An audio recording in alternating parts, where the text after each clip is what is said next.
Monica Jazik from Real Property Investments. We are here with flip expert, renovator extraordinaire, and developer Ryan Carr, and we're here at this beautiful palace. Ryan, I don't even know how you found this wonderful property. Yeah. How much did you pick this one up for? This one we paid $212,000 for. It was a property that was a private lead at one point, ended up on the MLS, and then we had picked it up 3 months later because it didn't sell. Wow.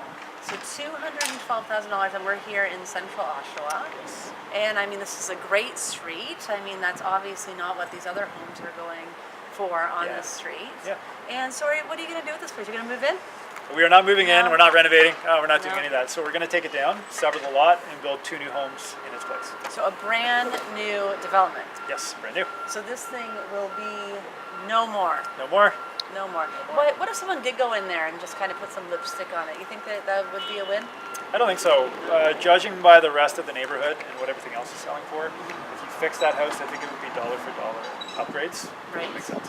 Yeah, and that's what we have to do, know our numbers and see what makes sense and what Highest and doesn't best make sense. use. Exactly, and this is all you do, so you have an eye for it. You do. So we come in with a team, you have contractors, you have full service team. How many people do you have at your company?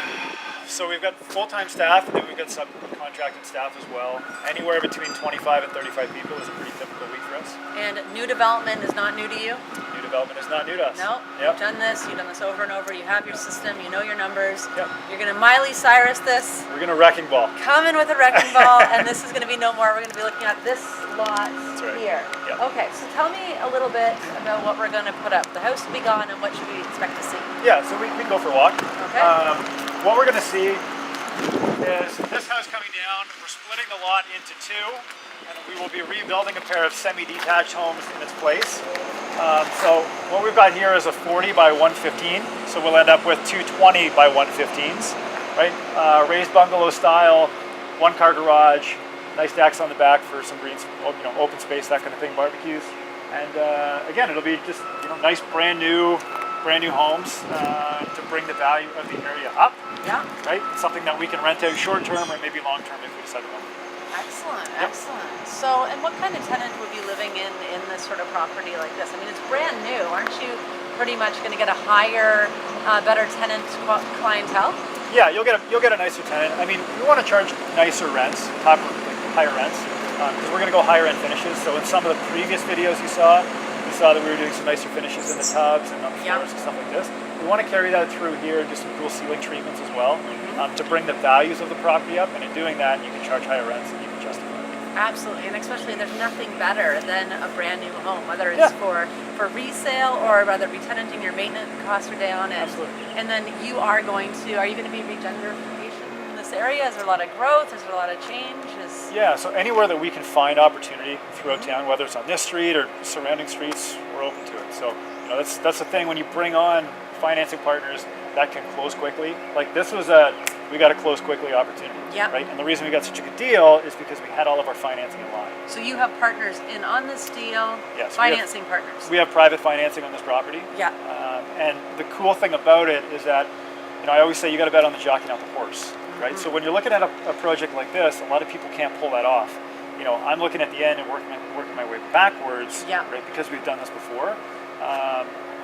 It's really important to know your numbers and know all the steps on the way in so that your investor's money is secure. Absolutely, because this is beyond a flip. This is a development. This is but beyond everyone a flip. looks at this, they think, I could just do a development. I could just get my own contract crew. Yeah. I can knock down this house. I can rebuild this house. One interesting thing that I've heard of, a common question is when people look to do their numbers is they ask, what is the price per square foot? Yeah. And this is what a lot of contractors quote. How do you feel about that? I don't feel highly about that. I find it's very deceiving. Like when people say, cost per square foot, this is what it's going to cost to build. Well, does that include soft costs, servicing, engineering? What does that mean? If you say to somebody, it's $250 a square foot to put up a building, okay, what does that get me? Like, how far do we go with this? So I find it very challenging to do budgets based on cost per square foot because not everybody calculates it the same. What have you seen in the past by people who try to do it themselves? They try to get these contractors. Because I mean, this is not a lipstick job. This is wrecking ball. This is permits. This is this is building a house. Like you need a full crew. Building two. Exactly, building two homes, Yep. and there's a lot of risk Yeah. in it if you don't know what you're doing.